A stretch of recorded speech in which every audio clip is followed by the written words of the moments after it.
नमस्कार मंडळी, मी रणजित चौगुले, सरकारी सरदार्स हायस्कूल बेळगाव.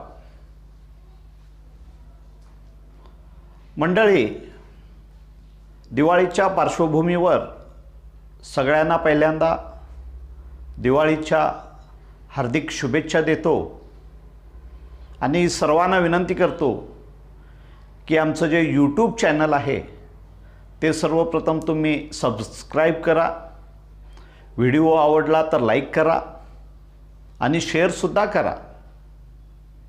मंडळी, आज तुम्हाला काही प्रश्न विचारायची माझी इच्छा निर्माण झाली आहे. कासव झाडावर चढू शकते का? मासा पाण्याशिवाय राहू शकतो का? उंदीर चोरी करू शकतात का? प्राणी संमोहन करू शकतात का? अस्वले भाकरी करतात का? वानरे लाडू करून ठेवतात का? असे अतिशय बालबोध वाटणारे प्रश्न जर मी तुम्हाला विचारले तर तुम्ही नक्कीच चक्रावून जाल. आजच्या व्याख्यानाचा नेमका विषय काय आहे असा प्रश्न तुम्हाला पडेल. परंतु तुम्हाला विचारलेल्या सगळ्या प्रश्नांची उत्तरे जर होय असतील असे जर मी सांगितले तर तुमचा पुन्हा गोंधळ वाढू शकतो. रणजित सरांनी आज अरबी सुरस व चमत्कारिक कथा हा विषय निवडला आहे की काय असा प्रश्न तुम्हाला पडू शकेल. परंतु निश्चितच माझा हा विषय नाही आहे. मंडळी, माझा विषय आहे मारुती चित्तमपल्ली यांचे अनुभव विश्व. मारुती चित्तमपल्ली म्हणजे मराठी साहित्यातील एक अवलिया माणूस. मराठी साहित्यामध्ये जंगलांचे, पशूंचे, पक्ष्यांचे, झाडांचे प्रभावी चित्रण त्याने केलेले आपणास दिसून येते. यापूर्वी मराठी साहित्यामध्ये निसर्ग पुष्कळ प्रमाणात आलेला आहे. गोनी दांडेकर, व्यंकटेश माडगुळकर यांनी थोड्याफार प्रमाणात डोंगर दऱ्यांचे, किल्ल्यांचे, पशुपक्ष्यांचे वर्णन केलेले आपणास दिसून येते. परंतु खऱ्या अर्थाने जर एखाद्या प्राण्याला, एखाद्या पक्षाला किंवा एखाद्या झाडाला नायक बनवून साहित्यामध्ये त्याला आपल्यासमोर आणण्याचं कार्य जर कोणी केलं असेल तर ते म्हणजे मारुती चित्तमपल्ली यांनी. यांच्याबद्दल सांगावं तेवढं कमीच आहे. यांना म्हणावं तरी काय? आज सगळेजण त्यांना अरण्य ऋषी म्हणून ओळखतात. परंतु ते लेखक आहेत. पुष्कळ कथा त्यांनी लिहिलेल्या आहेत. ते चांगले अनुवादक आहेत. ते कोशकार आहेत. वन्यजीव अभ्यासक आहेत. अशा अनेक बिरुदावली त्यांना देता येतील.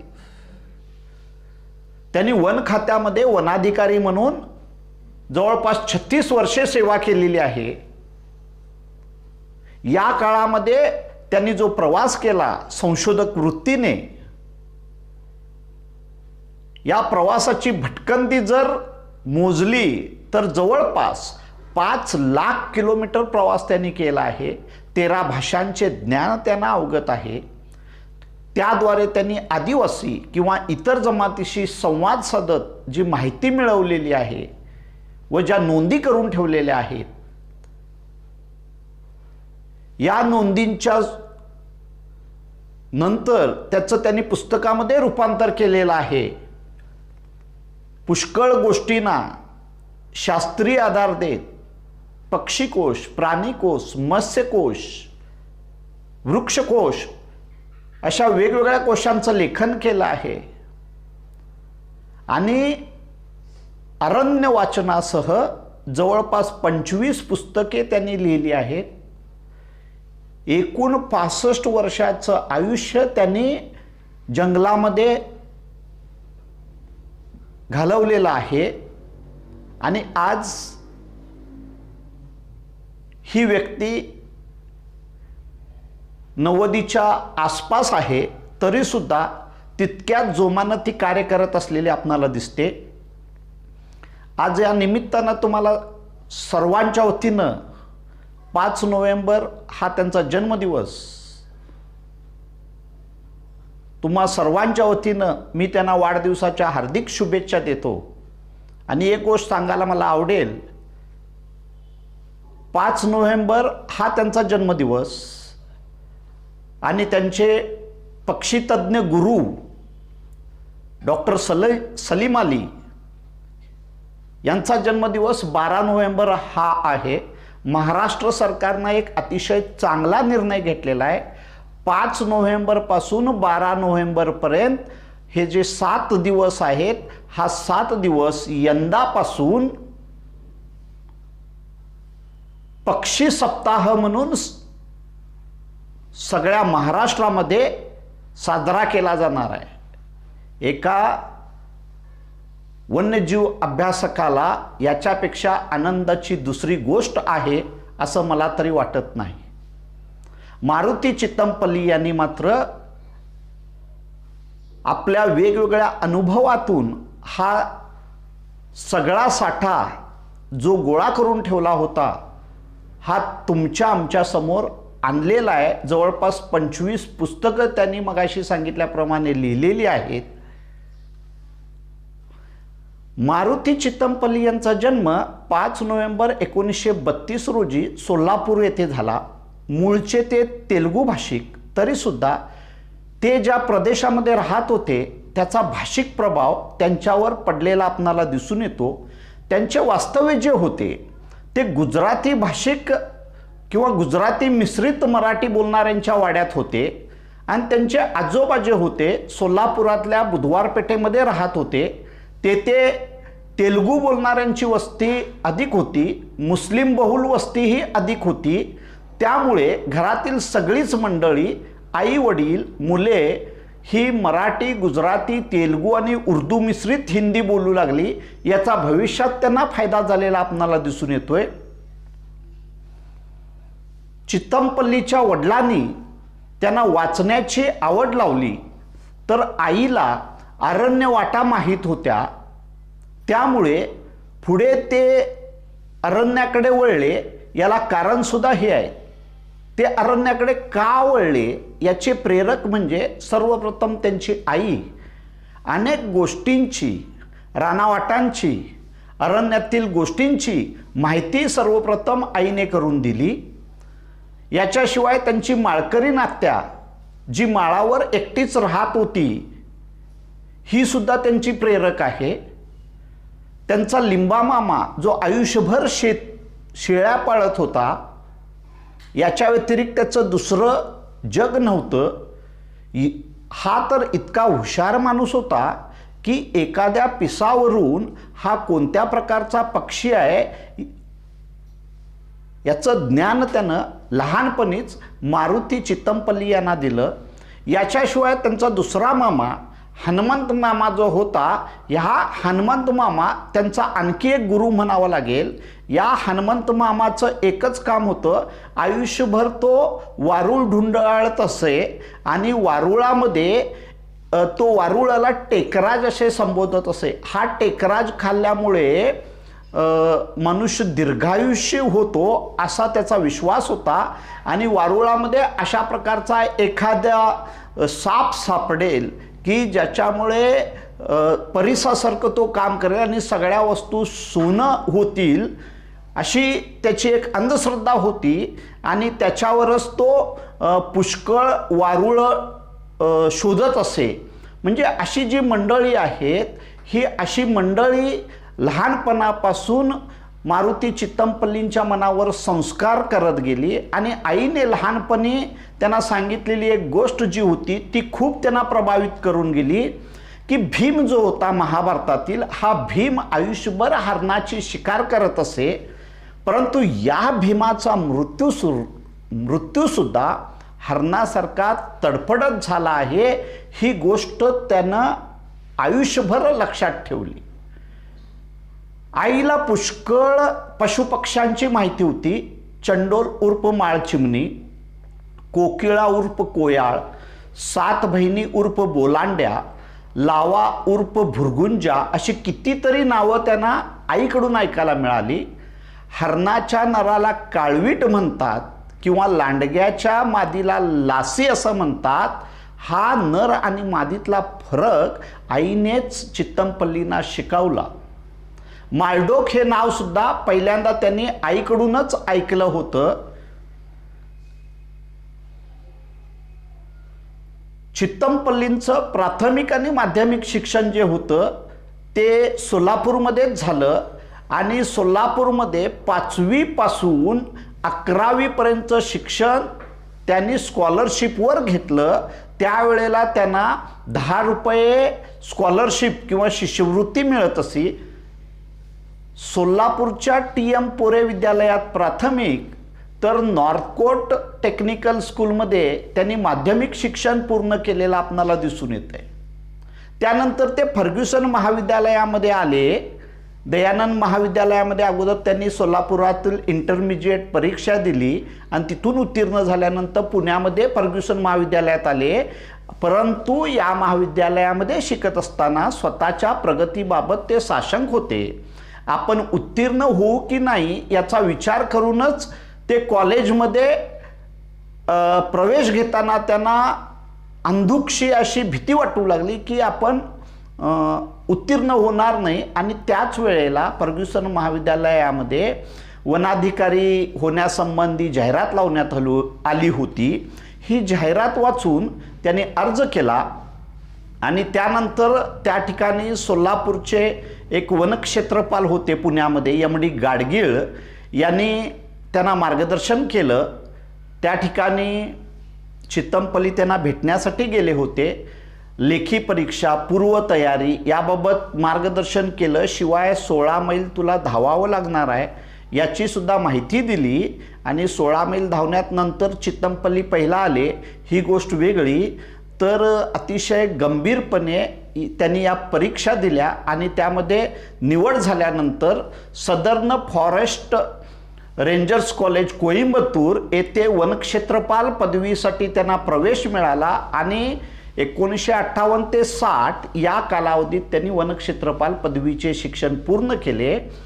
या ठिकाणी जी वुड्सची समाधी आहे या वुड्सच्या समाधीनं त्यांना खऱ्या अर्थाने प्रेरित केलेलं आपणाला दिसतंय.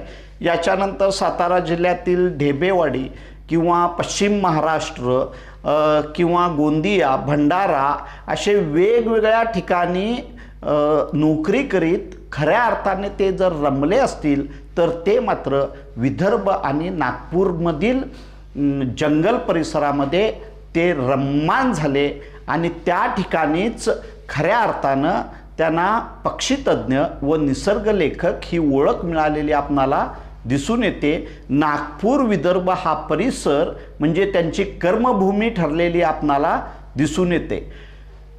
जवळपास 36 वर्ष त्यांनी वनाधिकारी म्हणून काम केलं, परंतु ते पटडीबाज वनाधिकारी झाले नाहीत. नोकरीच्या निमित्तानं त्यांनी जंगल, निसर्ग अत्यंत जवळून जाणून घेतला. याच्याशिवाय आत्मीयतेने समजून घेतला आणि नुसतं स्वतःपुरतं समजून घेतलं नाही तर हा अनुभव सोप्या आणि मराठीमध्ये सगळे अनुभव त्यांनी सोप्या मराठीमध्ये शब्दबद्ध केलेले आपणाला दिसून येतात. आणि त्यामुळेच आजकाल जो कोणी मारुती चित्तमपल्लींचं लेखन वाचतोय तो नक्कीच त्यांच्या प्रेमात पडलेला आपणाला दिसून येतोय. जो एकदा असा त्यांचं लेखन वाचला की तो त्यांचा झालेला आपणाला दिसून येतोय. मारुती चित्तमपल्लींचा अनुभव विश्व असा माझा आजचा विषय आहे. यामध्ये साधारणतः 4 भाग करता येतील. एक म्हणजे मारुती चित्तमपल्ली यांनी चित्रित केलेलं प्राण्यांचं किंवा पशूंचं चित्रण. त्याच्यानंतर मारुती चित्तमपल्ली यांनी अनुभवलेलं किंवा त्यासंबंधी मांडलेले निरीक्षण पक्ष्यांसंबंधीचं, हा दुसरा भाग झाला. तिसरा भाग म्हणजे मारुती चित्तमपल्ली यांनी वेगवेगळ्या वनस्पती किंवा वेलींचं निरीक्षण करून जे आपले अनुभव मांडलेले आहेत, निरीक्षणं मांडलेली आहेत, हा तिसरा भाग. आणि चौथा भाग म्हणजे मारुती चित्तमपल्लींना त्यांच्या जीवनात जी वेगवेगळी माणसे भेटली, ही माणसे म्हणजे मारुती चित्तमपल्लींच्या अनुभव विश्वात या 4 गोष्टी फार महत्त्वाच्या आहेत. एक पशु, दुसरे पक्षी, तिसरे वनस्पती आणि चौथी म्हणजे त्यांची माधवराव पाटील सारखी मित्रमंडळी आणि त्यांचे जे आदिवासी मित्र यांना जर वगळलं तर त्यांच्या अनुभव विश्वात फारसं काही मिळेल असं मला तरी वाटत नाही. पशु आणि पक्ष्यांना संमोहन येतंय हे जर मी तुम्हाला सांगितलं तर कदाचित चुकीचं वाटेल, परंतु मारुती चित्तमपल्लींनी असं म्हटलेलं आहे की मनुष्य जो आहे तो योग साधनेनं काय करून घेतोय, संमोहन विद्या किंवा ज्याला आपण हिप्नॉटिझम म्हणतो हे साध्य करून घेतोय. परंतु हे संमोहन किंवा हिप्नॉटिझम जे आहे ते प्राण्यांना स्वाभाविकता जन्मताच प्राप्त होतंय आणि मानवाने ही जर कला कुणाकडून शिकली असेल तर ती प्राण्यांकडून शिकली असावी असं त्यांना वाटतंय. आणि वेगवेगळी उदाहरणं त्यांनी दिलेली आहेत. आता मोर भारताचा राष्ट्रीय पक्षी हा आपणाला माहीत आहे. मोराला नेहमी इतर प्राण्यांपासून भीती वाटते, विशेषतः बिबळ्या जो आहे हा झाडावर चढेल आणि आपणाला खाईल ही भीती या मोराला वाटत असते. किंवा एखादा प्राणी आपल्यावर हल्ला करेल असं वाटलं तर हा आपल्या पंखावर स्वार होऊन उंच झाडावर उडतो आणि त्या ठिकाणी जाऊन बसतो. परंतु या बिबट्या किंवा बिबळ्याची नजरानजर होताच हा मोर कठपुतळीप्रमाणे जागच्या जागी थांबून राहतो. समोर आपला शत्रू आहे, या शत्रूपासून या बिबट्यापासून आपली सुटका करून घ्यायला पाहिजे याचे त्याला भानच राहत नाही आणि बिबट्याच्या संमोहनाला तो बळी पडतो आणि बिबट्या त्याला खाऊन टाकतो. हाच मोर बिबट्या खाऊ नये म्हणून झाडावर बसलेला असताना काय केलेला असतोय की ज्या ठिकाणी वाळलेली फांदी असते, ज्या ठिकाणी बिबट्याला चढता येऊ नये अशा ठिकाणी बसलेला असतो. परंतु समोरासमोर आली की काय होतोय की बिबट्याच्या संमोहन अस्त्राला तो बळी पडतोय. वेगवेगळ्या प्राण्यांच्या मध्ये असे संमोहन विद्या असलेली आपणाला दिसून येते आणि ह्याला मात्र त्यांनी एक छान शब्द वापरलेला आहे, नजरबंदी. हे प्राणी एकमेकाला नजरबंदी करतात, त्याला त्यांनी सायकोलॉजिकल किलिंग असं म्हटलेलं आपणाला दिसून येते. दुसरं एक उदाहरण त्यांनी दिलेलं आहे की ससा, एखादा पारधी किंवा एखादा कुत्रा जर पाठ लागला ससा पकडण्यासाठी तर स्वतःचा जीव वाचवण्यासाठी हा ससा जोरदारपणे पळून स्वतःचे प्राण वाचवतो. परंतु एखादा मुंगूस आणि ससा यांची दृष्टादृष्ट झाली की भयाने किंचाळत अडखळत तो पळत असतो, जणू मृत्यूच आपला पाठलाग करत आहे असं त्याला वाटायला लागतंय आणि त्याला धावता येत नाही, त्याला पळता येत नाही. आणि हा ससा अलगदपणे त्या मुंगसाच्या तावडीत सापडतोय, त्या सशाला प्रतिकारच करता येत नाही. उंदीर, सतत कुडबुडत राहणारा हा उंदीर मुंगूस समोर आला की त्याच्या बाबतीत सुद्धा हीच क्रिया होते. किंवा आणखी एक उदाहरण त्यांनी दिलेलं आहे, 7 बहिणींचा थवा.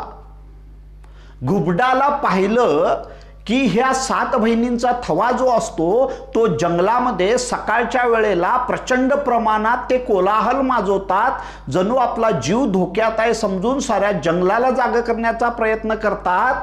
परंतु एक घुबड चित्तमपल्लींनी आपल्या घरामध्ये आणून ठेवलं होतं, पिंजऱ्यामध्ये बंद करून ठेवलं होतं, त्यावेळेला हा 7 बहिणींचा थवा त्यांच्या समोर आला की घुबड, हे हुमा घुबड जे होतं काय करत असे माहीत नसते, पिंजऱ्यामध्ये त्या 7 बहिणींचा थवा गुपचूप त्याच्या समोर गप्प बसून राहत असे. म्हणजे पक्ष्यांना संमोहित करून विजय मिळविण्याचा प्रकार या हुमा घुबडाला माहीत होता. आता वानर आणि माकड यामध्ये फरक आहे असं चितमपल्ली सांगतात. पुष्कळ वेळेला वाघ आपली शिकार करण्यासाठी वानरांचा कळप ज्या झाडावर बसलेला आहे त्या ठिकाणी येतो. इतर ठिकाणी शिकार मिळाली नाही तर वानराला खाण्यासाठी, आपली भूक शमविण्यासाठी हा वाघ त्या ठिकाणी येतो. वाघ समोरासमोर त्या वानराशी नजर मिळवितो आणि नजर मिळविल्यानंतर तो काही करत नाही, थप तिशी असा जमिनीवर पंजा मारतो. ते वानर घाबरतंय, वरून खाली पडतंय, अलगदपणे वाघाची शिकार होते. संमोहन विद्येचा हा प्रकार. वानर आणि बिबट्यामध्ये सुद्धा असंच आहे. पुष्कळ वेळेला बिबट्या त्यांना खायला येतो. हे सगळे कळपाने वर बसलेले असतात, परंतु बिबट्याला वाटतंय की मी जर झाडावर चढलो तर ही वानरं दुसऱ्या झाडावर चढून जातील आणि पळून जातील, म्हणून हा बिबट्या त्या झाडाखाली काय करतोय, झोपून राहतोय. इतर वानरं आपल्या नेत्याला म्हणजे वानराला सांगतात की जो त्यांचा लीडर आहे त्याला कपिंद्र हा शब्द वापरलेला आहे की जा, बघ जा, बघ जा. आणि चितमपल्लींच्या मते वानर हा अतिशय कुतूहल, जिज्ञासा असलेला प्राणी आहे. हा वानर जो आहे, कपिंद्र जो आहे, तो कपिंद्र काय येतोय त्या ठिकाणी बघण्यासाठी, जाणून घेण्यासाठी येतोय. बिबळ्या खरोखर झोपलाय की नाही हे पाहण्यासाठी येतोय आणि अलगदपणे कुणाच्या तावडीत सापडतोय, त्या बिबट्याच्या तावडीत सापडतोय. ही संमोहनाच्या बाबतीत चितमपल्लींनी दिलेली उदाहरणे आहेत. याच्याशिवाय चितमपल्लींनी आपल्या निरीक्षणाद्वारे अतिशय छान असे आपले जे पारंपरिक समज आहेत त्याला छेद देण्याचा प्रयत्न केलेला आहे. प्राध्यापक नरहर कुरुंदकर यांना भेटण्यासाठी ते गेले होते. त्यावेळेला त्यांनी नरहर कुरुंदकरांनी सांगितलं की चितमपल्ली, चकोर, चातक किंवा राजहंस यांच्या संबंधचे जे पारंपरिक समज आहेत त्याकडे तू लक्ष देऊ नको, ते तुला काही समजणार नाही. परंतु चितमपल्लींनी सांगितलं, सर याच्यामध्ये थोडं तथ्य आहे आणि बऱ्याच गोष्टी तथ्य नाही आहेत, परंतु काहीतरी असे ना तो भाग त्याच्याशी निगडीत असलेला दिसतोय. आपल्याकडे काय आहे, चकोर पक्षी जो आहे, हा चकोर पक्षी शरद ऋतूतील चांदण्याच्या प्रकाशामध्ये जे अमृतकण असतात त्या अमृतकणाचे सेवन करतो असं सांगितलेलं आहे. ज्ञानेश्वरीमध्ये सुद्धा उल्लेख आलेला आहे, जैसे शारदेची चंद्रकळे माझी अमृतकण कोवळे ते वेचिते मने मवाळे चकोरा तलगे. चकोरा तलगे म्हणजे चकोराचं लहान पिल्लू. काय, ह्या पिल्लूला हे चकोर शिकवत असतंय की ते शरद ऋतूतील चांदण्यांचं काय करतो, सेवन कर. परंतु प्रत्यक्षात ते चांदण्यांचं सेवन करत नाहीत, हे आपल्या निरीक्षणाद्वारे चितमपल्लींनी नोंदवलेलं आहे. तर ते काय करतात, यांनी ज्या वेळेला शरद ऋतूमध्ये चकोर पक्ष्याची पाहणी केली त्यावेळेला त्यांना असं दिसून आलं की ही चकोराची छोटी छोटी पिल्लं जी आहेत, या पिल्लांना कोणीतरी घार किंवा गिधाड किंवा घुबड येऊन उचलून घेऊन जाईल याची चकोराला भीती असते. म्हणून चकोर काय करतोय की ही वाळवी जी असते पांढरी वाळवी, ही पांढरी वाळवी पौष्टिक असते, ते तुम्ही खावा, त्यामुळे तुमची वाढ लवकर होईल आणि शत्रूपासून तुमचं रक्षण होईल असं चकोराला वाटत असतंय. आणि ही वाळवी खाण्यासाठी ही पिल्लं रात्रीच्या वेळेला ज्या वेळेला बाहेर येतात त्यावेळेला त्या वाळवीवर ते शरदाचं चांदणं पडतंय, त्यामुळे ती चकाकत असतात. लोकांना मात्र वाटतंय की ही काय करालेत, शरद ऋतूतील चांदण्याचं सेवन कराले. दुसरी गोष्ट या ठिकाणी सांगितलेली आहे की आपल्याकडे चातक पक्षी जो असतो, हा चातक पक्षी डायरेक्ट आकाशातून पडणारा जो पाऊस असतो त्या पावसाकडे चोच करतो आणि ते पावसाचं पाणी पितो. परंतु चितमपल्ली सांगतात असं नाही. हे चातक पक्षी जे आहेत, हे चातक पक्षी आफ्रिकेतून येतात, पावसाचे संकेत ते देत असतात. याच्यावरून आपण पावसाचा अंदाज बांधू शकतो. हे उशिराने भारतामध्ये आले की पाऊस उशिरा येणार आहे, ते लवकर आले की पाऊस लवकर येणार आहे. पिऊ पिऊ असा आवाज काढून ते संकेत देतात. पावसाचं पाणी पितात फक्त ते, अशी आपली समज आहे.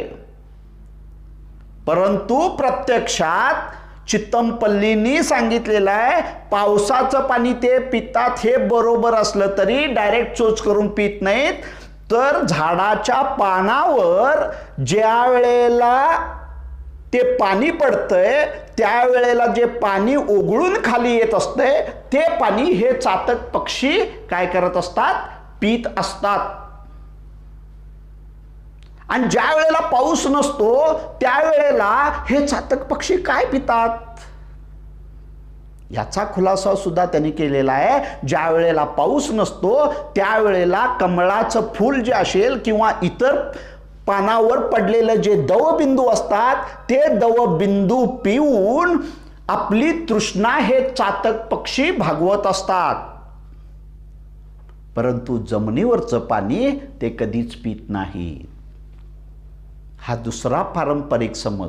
तिसरा पारंपरिक समज, याच्यावरून एक मराठीमध्ये वाक्प्रचार सुद्धा आलेला आपल्याला दिसून येतो. राजहंस पक्षी. आपल्याकडे समज कसा आहे, राजहंस पक्षी जो आहे तो दूध वेगळं करतोय, पाणी वेगळं करतोय आणि फक्त दूध एवढंच पितोय. निरक्षीर विवेक असा वाक्प्रचार सुद्धा आपल्याकडे मराठीमध्ये असलेला आपल्याला दिसून येतो. परंतु प्राचीन संस्कृतमधील एक संदर्भ या ठिकाणी चितमपल्ली देतात की हा राजहंस पक्षी जो आहे हे आर्टिक प्रदेशामधून या ठिकाणी आलेले आपणाला दिसून येतात. आणि हे राजहंस पक्षी जे आहेत हे काय करतात तर पाणी किंवा दलदल ज्या ठिकाणी आहे त्या ठिकाणी जे कमळ फूल असतंय त्या कमळ फुलाचा देठ जो पाण्याखाली असतो त्या देठामध्ये पांढरा रस जो आहे तो पांढरा रस देठ चिरतात आणि त्यातील पांढरा रस एवढाच शोषून घेतात. चहूकडे पाणी आहे आणि त्या देठातील पांढरा रस ते शोषून घेतात. परंतु प्रत्यक्षात मात्र संत वाङ्मयात मात्र सगळे संदर्भ बदलून चित्रण आलेलं आहे असं चितमपल्ली सांगतात. हे जे प्राणी आहेत किंवा हे जे पक्षी आहेत या प्राण्या किंवा पक्ष्याकडून पावसाचे संकेत सुद्धा आपणाला मिळतात असं चितमपल्ली सांगतात. आता पावसाचे संकेत कसे मिळतात हे आपण जाणून घेऊया. चातक पक्षी जो आहे हा चातक पक्षी आफ्रिकेतून 7 किंवा 8च्या कल्पाने ते येतात आणि सर्वप्रथम पाऊस येण्याचे संकेत ते देतात. पावसाची चाहूल त्यांना लागते. पाऊस वेळेवर येणार असेल तर ते लवकर येतात आणि पाऊस उशिरा येणार असेल तर त्यांचे आगमन उशिरा होते. भारतामध्ये आढळणारा आणखी एक पक्ष्याचं उदाहरण ते देतात, पावशा पक्षी. आता पावसाळ्यावरूनच त्याचं नाव पावशा पडला असावं. हा पावशा पक्षी पेरतेवा पेरतेवा असे ओरडू लागला की जुन्या काळामध्ये शेतकरी नांगरणीची किंवा मशागतीची कामे सुरू करत असे. जणू काय पेरणी करा असे सुचवण्यासाठीच हा पावशा पक्षी ओरडत असावा. यानंतर तित्तीर पक्ष्यांचा थवा माळ रानावर येऊन त्यांचा गडबडगुंडा सुरू झाला की पाऊस येणार हे समजावे असं चितमपल्ली सांगतात. कावळ्याला आपण फारशी किंमत देत नाही, परंतु पावसाच्या बाबतीमध्ये अंदाज वर्तवण्यामध्ये कावळ्याचं जी निरीक्षणं केलेली आहेत ही निरीक्षणं अत्यंत आश्चर्यकारक आहेत आणि पुष्कळ संस्कृत ग्रंथामध्ये सुद्धा याचे उल्लेख आहेत असे चितमपल्ली सांगतात. झाड व कावळ्याच्या संबंधावरून हवामानातील बदल, पावसाचे संकेत, दुष्काळाची नांदी हे जे नैसर्गिक चक्र आहे याच्या बाबतीत अंदाज बांधता येतो हे त्यांनी सांगितलेलं आहे. मे महिन्यामध्ये बाबूळ, सावर अशा काटेरी झाडांवर जर कावळ्याने घरटे केले तर पाऊस कमी पडतो. आंबा, करंजा या झाडावर जर त्याने घरटे केले तर पाऊस चांगला होतो. आता तुम्हा आम्हाला सगळ्यांना माहित आहे कावळ्याचं घर जे आहे ते काटेरी असतंय, झाडावर असतंय. इतकं तुमचं आमचं सामान्य निरीक्षण. परंतु चितमपल्लींचं निरीक्षण बघा किंवा जुन्या संस्कृत ग्रंथामध्ये जी निरीक्षणं नोंदवलेली आहेत त्याचा संदर्भ ते देतात आणि सांगतात चितमपल्ली केवळ अंधश्रद्धेवर विश्वास ठेवत नाहीत. केवळ जुन्या पोथ्यांमध्ये, पोतडींमध्ये जे संदर्भ आलेत त्याच्यावर विश्वास ठेवत नाहीत. विज्ञानाचे विद्यार्थी असल्यामुळे ते याची सत्यता पडताळून पाहण्याचा नेहमी प्रयत्न करत असतात आणि त्यातूनच स्वतःचं वेगळं असं निरीक्षण ते नोंदवत असतात. पूर्व दिशेला कावळ्याने जर घरटे बांधले पाऊस चांगला पडणार. तुम्हा आम्हाला या गोष्टी माहीतच नाहीत. झाडावर घरटं बांधतात एवढंच माहीत, परंतु यांनी बघा पूर्व दिशेला घरटे बांधले पाऊस चांगला पडणार, पश्चिमेला घरटे बांधले सरासरी एवढा पाऊस पडणार, दक्षिण आणि उत्तरेला घर जर बांधले तर पाऊस अत्यंत कमी पडणार. झाडाच्या उंच टोकावर जर घरटे बांधले तर 100% अवर्षणाची किंवा दुष्काळाची नांदी असणार आहे. आजकाल संगणक युगात याला अंधश्रद्धा म्हणून हिनवले जाऊ शकते, परंतु हवामान तज्ज्ञांनी याकडे दुर्लक्ष करू नये, अंधश्रद्धा म्हणून पाहू नये असे ते सांगतात. वास्तविक पाहता उंच शिखरावर कावळा घरटे बांधत नाही ही अतिशय दुर्मिळ घटना असते असे सुद्धा ते म्हणतात.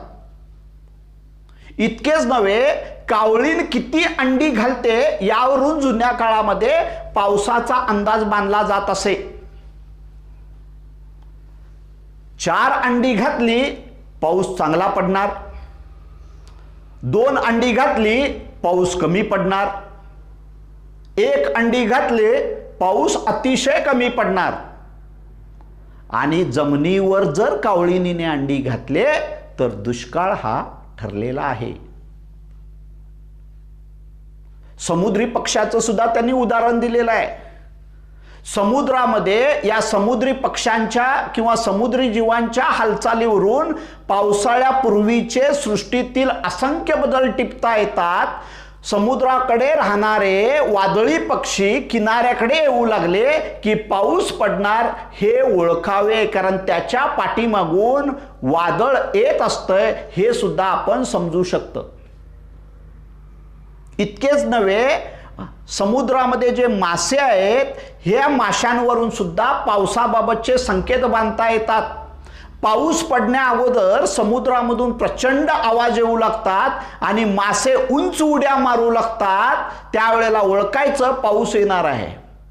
हे मासे जे आहेत हे प्रवाहाच्या विरुद्ध जाऊन पोहतात, त्या ठिकाणी अंडी घालतात आणि पुन्हा ज्या वेळेला ते समुद्राकडे परतू लागतात त्यावेळेला ओळखायचं पाऊस हळूहळू कमी होणार आहे आणि उत्तरा नक्षत्रामध्ये याचे संकेत मिळतात. खेकड्यांवरून सुद्धा पावसाचे अंदाज बांधता येतात असं सांगितलं तर तुमचा विश्वास बसणार नाही, परंतु तांबूस खेकडे समुद्राच्या दिशेने जायला दिसले की ओळखायचं की हे पावसाचे संकेत आहेत. पुष्कळ वेळेला आपण व्हॉट्सअपवर सोशल मीडियावर व्हिडिओ पाहतो की भरधाव वाहनाखाली प्रचंड तांबूस खेकडे मरण पावतात. याचा अभ्यास करायला पाहिजे. हे खेकडे एवढ्या प्रचंड प्रमाणात समुद्राकडे का जात आहेत? ही पावसाची नांदी आहे. मगाशी सांगितल्याप्रमाणे कदाचित अंधश्रद्धा म्हणून हिनवले जाऊ शकते, परंतु आज मला सांगा, चितमपल्ली म्हणतात की पाऊस केव्हा येणार आणि केव्हा जाणार हे हवामान तज्ञही छाती ठोकपणे सांगू शकत नाहीत, परंतु पक्षी आणि प्राण्यांच्या हालचालीवरून या संबंधी संकेत पाळता येतात असं त्यांचं मत आहे. मगाशी सांगितल्याप्रमाणे मासे जे आहेत, मासे प्रवाहाच्या विरुद्ध जाऊन अंडी घालतात आणि या अंड्यातून ज्या वेळेला पिल्लं येतात त्यावेळेला ती पिल्लं मोठी झाली की पाऊस जसा कमी होणार आहे तसं ते पाण्याच्या प्रवाहाबरोबर समुद्रामध्ये येऊन मिळतात. अहो, मासे सोडा, मुंग्यावरून सुद्धा पावसाचा अंदाज बांधता येतो हे चितमपल्लींनी सांगितलेलं आहे. हजारोंच्या संख्येनं काळ्या मुंग्या त्यांची पांढरी अंडी तोंडात धरून सुरक्षित ठिकाणी जाऊ लागल्या की पाऊस नक्की पडणार हे समजायचं. वाळवी किंवा त्याला उधई असा शब्द सुद्धा त्यांनी वापरला आहे. ही वाळवी, झाडे पोखरणाऱ्या वाळवी यांना विशेषतः पंख फुटत नाहीत, परंतु वारुळातून या उथईचे किंवा वाळवीचे थवेच्या थवे बाहेर येऊ लागले की पावसाचे आगमन लवकर होते, कारण पावसाळ्यामुळे प्रजननासाठी वाळवीचे पंख फुटलेले थवे एकमेकाशी समागम करतात आणि नंतरच्या पिढ्या ज्या तयार होतात त्या जंगलामध्ये वारुळे तयार करतात असं निरीक्षण चितमपल्लींचं आहे. बिळात राहणारे प्राणी सुद्धा, हे सरपटणारे जीव जे बिळामध्ये राहतात, हे सुद्धा ज्या वेळेला बिळामध्ये पाणी जाईल मधून भीतीने बाहेर पडू लागतात त्यावेळेला ओळखायचं की ही पावसाची चाहूल आहे.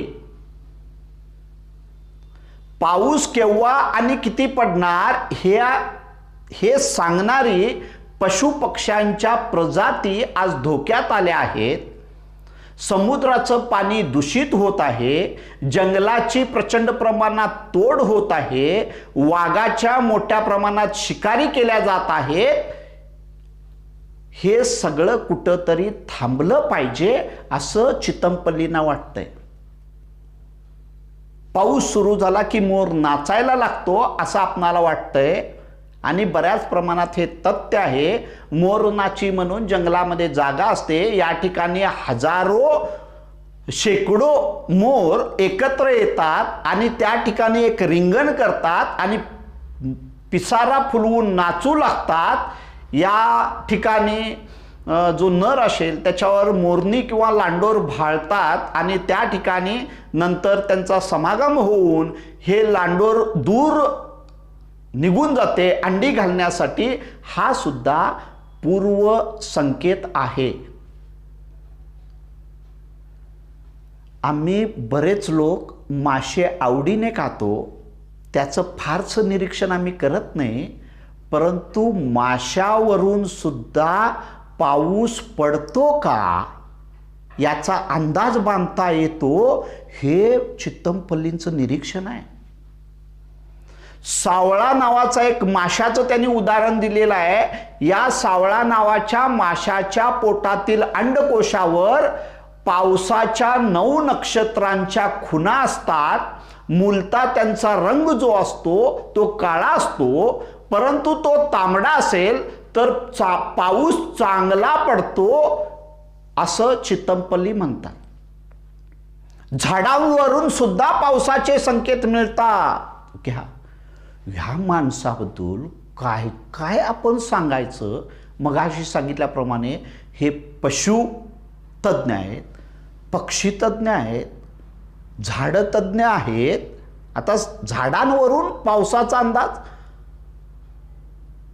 गोडंबा म्हणजे बिब्याच्या झाडाला जर बहर आला तर ओळखायचं हे दुष्काळाचे संकेत आहेत. खैर व शमीच्या झाडाला फुलोरा आल्यास पाऊस कमी पडतो. कवठाच्या झाडाला जर फुलांचा बहर आल्यास वादळ वाऱ्याचे संकेत मिळतात. बिचूल किंवा कुटजा या झाडांना जर बहर आल्यास अतिवृष्टीचे संकेत मिळतात. इतकंच कशाला, आजूबाजूला आपल्या परिसरामध्ये जिथं मोकळ्या जागा आहेत किंवा आपलं जे गार्डन आहे, बगीचा आहे, या ठिकाणी असंख्य वेली असतात. या वेलींचे जे बारीक तंतू आहेत हे काटकोनात सरळ रेषेत उभे राहताना दिसू लागले तर पाऊस चांगला होणार असं आपण समजायचं. परंतु हे सगळं समजण्यासाठी आपली नजर तरबेज पाहिजे असं चित्तमपल्ली म्हणतात. हवामान तज्ज्ञांनी आधुनिक तंत्रज्ञानावर अवलंबून राहावंच. याच्याशिवाय आपल्या परिसरामध्ये जे काही बदल होत आहेत या बदलांवर सुद्धा बारीक नजर त्यांनी ठेवली पाहिजे. जंगलाचं नियंत्रण करणारे जे अधिकारी आहेत या अधिकाऱ्यांनी सुद्धा जाणीवपूर्वक बदलाचा अभ्यास केला पाहिजे असं ते म्हणतात. हे सगळं पावसाच्या पूर्वसंकेताबद्दल झालं. आता दुष्काळाची जाणीव होते कशी त्यांना? वानर जे आहेत या वानरांना सुद्धा दुष्काळाची जाणीव होते आणि म्हणून ही वानरं जी आहेत, मगाशी तुम्हाला प्रश्न विचारला होता व्याख्यानाच्या सुरुवातीला, वानरं लाडू बांधतात काय? होय, वानरं 2 प्रकारचे लाडू बांधतात. एक तहान लाडू आणि दुसरा भूक लाडू. ही वानरं काय करतात, आपण जी पानं, फळं, फुलं खातो त्याचा चोथा करून त्यामध्ये मध मिसळून ते काय करतात, गोळा करून ठेवतात. म्हणजे त्याचे छोटे छोटे लाडू बनतात आणि ते आपल्या पिल्लांना भविष्यात जो दुष्काळ येऊ लागलेला आहे या दुष्काळाचा सामना करण्यासाठी हे सगळे लाडू तयार करून झाडाच्या ढोलीत पिल्लांसाठी तयार करून ठेवतात. आणि यानंतर जे अन्न आहे ते अन्न कमी पडू नये याच्यासाठी ही जी म्हातारी वानरे आहेत, ही म्हातारी वानरे एकत्र बसतात आणि एकमेकाच्या गळ्यामध्ये हात घालून 1 मिनिटाच्या आत, आम्ही क्रिकेटच्या मॅचेस सध्या बघत आहोत, या क्रिकेटच्या मॅचेसमध्ये एक संघ क्षमता दाखवण्यासाठी सगळे खेळाडू एकत्र एकमेकांच्या गळ्यामध्ये हात घालतात. तशा पद्धतीनं ही म्हातारी वानरे एकमेकाच्या गळ्यामध्ये हात घालतात आणि 1 मिनिटाच्या आत सामूहिक जीव देतात. क्षणार्धात त्यांचा जीव जातो. दुष्काळामध्ये नवीन पिढीने जगावे हा त्यांचा यामागचा उद्देश असतो. निसर्गाचा चमत्कार याचा तुम्ही आम्ही कधी विचारच केलेला नसतो. हरिणी, पाऊस येणार नसेल तर विणीच्या काळात हरिणी पिल्लांना जन्मच देत नाही. बघा, दुष्काळाचं संकेत या हरिणीला मिळाले की विणीचा तिचा काळ असतोय परंतु ती पिल्लांना जन्म देत नाही. वाघीण, दुष्काळाचे संकेत मिळाले तर गर्भवती वाघिणीने डायस्कोरियाचे कंद खाऊन, लक्षात घ्या, मारुती चित्तमपल्ली यांचं हे स्वतःचं निरीक्षण आहे. ज्या वेळेला दुष्काळाचे संकेत मिळाले त्यावेळेला एका गर्भवती वाघिणीने जंगलामध्ये असणाऱ्या डायस्कोरियाचे कंद खाऊन गर्भपात करून घेतला आणि हे कोरकू स्त्रियांनी त्यांना दाखवलं होतं आणि कोरकू स्त्रिया सुद्धा हे कंद खाऊन गर्भपात करून घेतात. आणि ज्या वेळेला या वाघिणीनं गर्भपात करून घेतला त्यानंतर त्या ठिकाणी प्रचंड प्रमाणात दुष्काळ पडला होता असं चित्तमपल्लींनी निरीक्षणात नोंदवून ठेवलेलं आहे. पाऊस पडला नाही तर गवत उगवणार नाही, गवत उगवलं नाही तर जे तृण पक्षी किंवा तृण प्राणी आहेत ते फारसे खायला मिळणार नाहीत, म्हणजेच आपल्या पिल्लांना भक्ष्य मिळणार नाही, असे आडाखे ते बांधले जातात. हरिण आणि वाघीण यांचा 36चा आकडा असलेला आपल्याला दिसून येतो. वाघिणीचं भक्ष्य हरिण, परंतु पावसाच्या किंवा दुष्काळाच्या बाबतीत या दोन्ही प्राण्यांचे आडाखे तंतोतंत जुळणारे असतात, असं चितमपल्लींचं निरीक्षण आहे. मंडळी, या पहिल्या भागामध्ये मारुती चितमपल्लींचं अनुभव विश्व कसं आहे याचा थोडक्यात आढावा घेण्याचा प्रयत्न केलेला आहे. या ठिकाणी थांबतो. धन्यवाद.